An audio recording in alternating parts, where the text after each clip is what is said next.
चलिए अब ध्यान देंगे, हम जो लिखने जा रहे हैं अयस्क धातु का निष्कर्षण का चरण हम देखने जा रहे हैं। ठीक है, अब देखिए सबसे पहले क्या होता है कि अयस्क से धातु का निष्कर्षण किस प्रकार होता है।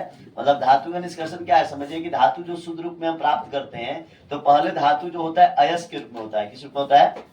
अयस्क। तो क्या होता है कि अयस्क का सांद्रण बनाते हैं। अयस्क का सांद्रण क्या होता है? अयस्क में जो अशुद्धियां होती हैं या जिसे हम लोग क्या कहते हैं, गैंग कहते हैं, तो गैंग को हटाने की प्रक्रियाएं जो है वह 3 प्रकार से है। कितने प्रकार से है? तो ये 3 प्रकार कौन से? धातु की सक्रियता श्रेणी के आधार पे है। जैसे आपने देखा है धातु की सक्रियता श्रेणी के आधार पर आपने पढ़ा है कि सक्रियता श्रेणी वह है जिसमें धातुओं को क्या है, उसके अभिक्रिया, मतलब वो एक सूची है जिसमें धातुओं को उसके अभिक्रियाशीलता के आधार पर क्या किया है, सजाकर रखा गया है। तो अब हम बात करते हैं कि पहले अयस्क को हम क्या करेंगे, अयस्क का सांद्रण करेंगे और सक्रियता श्रेणी के आधार पर इन 3 भागों में हम क्या करेंगे, बांटेंगे। सबसे पहले उच्च अभिक्रियाशील धातुएं, फिर मध्यम अभिक्रियाशील धातुएं, फिर उसके बाद निम्न अभिक्रियाशील धातुएं।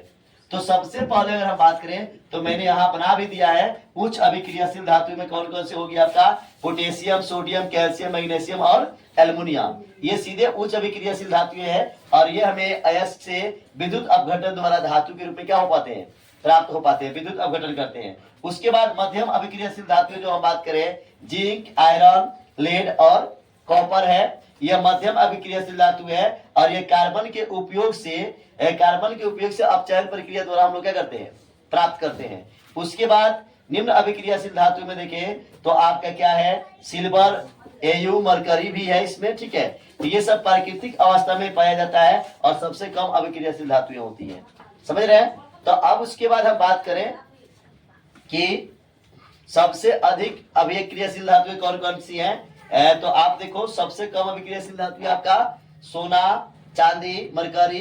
ठीक है, ये चीजें हैं। उसके बाद हम बात करें सबसे अधिक क्रियाशील धातुओं में, तो सबसे अधिक क्रियाशील धातु potassium, sodium, calcium, magnesium, aluminium. ये तो इन 3 भागों में जो बटा गया है। अब हम आते हैं इसकी तरफ, आप इन चीजों को समझ लिए ताकि आपको ये समझ में नहीं आता, इसलिए मैंने उसको उसमें क्या किया है, समझाया है कि उच्च अभिक्रियाशील धातु में पहला वाला मैंने तीर के निशान देकर बनाया है कि उच्च अभिक्रियाशील में कौन है और मध्यम में कौन कौन से धातु है, तो ये है। उसके बाद आपका निम्न में कौन से, तो ये धातु है, आप ये दिख रहे हैं। ठीक है, अब हम बात करते हैं इसमें कि उच्च अभिक्रियाशील धातुओं का जो क्या किया जाएगा, कैसे प्राप्त किया जाएगा। अयस्क से जब उसके मतलब सांद्रण किया जाएगा तो कौन सी विधि से हमें शुद्ध धातु प्राप्त होगी, तो इस पे क्या किया जाएगा, गलित धातु का विद्युत अपघटन किया जाएगा। मतलब गलित धातु को हम लोग विद्युत अपघटन प्रक्रिया द्वारा, मतलब इसको वैद्युत अपघटन अभिक्रिया द्वारा हम इसे शुद्ध धातु के रूप में क्या कर पाएंगे, प्राप्त कर पाएंगे। मध्यम वर्ग की धातुएं जो है वह प्राकृतिक में 2 रूप में पाई जाती है। किस रूप में पाई जाती है? 2 रूप में। तो 2 रूप में या तो कार्बोनेट अयस्क के रूप में पाया जाएगा, नहीं तो सल्फाइड अयस्क के रूप में पाया जाएगा। तो कार्बोनेट अयस्क के रूप में पाया जाएगा तो उसमें निस्तापन विधि लगाया जाएगा। कौन विधि लगाया जाएगा? अगर वह सल्फाइड अयस्क में पाया जाता है तो कौन सी विधि अपनाई जाएगी? भर्जन विधि। अब इन दोनों विधि में मतलब जो अगर सल्फाइड अयस्क में है तो भर्जन विधि अपनाएंगे, और क्या कार्बोनेट अयस्क है तो कौन सी विधि अपनाएंगे? निस्तापन विधि। तो अब दोनों विधि प्राप्त करने के बाद हमें क्या होता है, निस्तापन विधि करें या भर्जन विधि करें तो वो हमें धातु ऑक्साइड प्राप्त होता है। क्या होता है? जब फिर हम धातु ऑक्साइड को गर्म करते हैं तो धातु अपचयन होता है। धातु क्या होता है? अपचयन, और फिर धातु का शोधन प्राप्त होता है। ठीक है, मतलब शुद्ध रूप में प्राप्त हो जाता है। उसके बाद निम्न अभिक्रियाशील धातुओं को क्या होता है कि सल्फाइड अयस्क के रूप में क्या कहते हैं, पाए जाते हैं। किस रूप में पाए जाते हैं? उसमें भर्जन अभिक्रिया कराया जाता है। जो आपने देखा ना, आप जहां भी देखो कि अयस्क और सल्फाइड अयस्क के रूप में पाया जाएगा तो क्या कौन सी अभिक्रिया होगी? भर्जन। अगर अयस्क कार्बोनेट अयस्क में पाया जाएगा तो कौन सी प्रक्रिया लगाई जाएगी?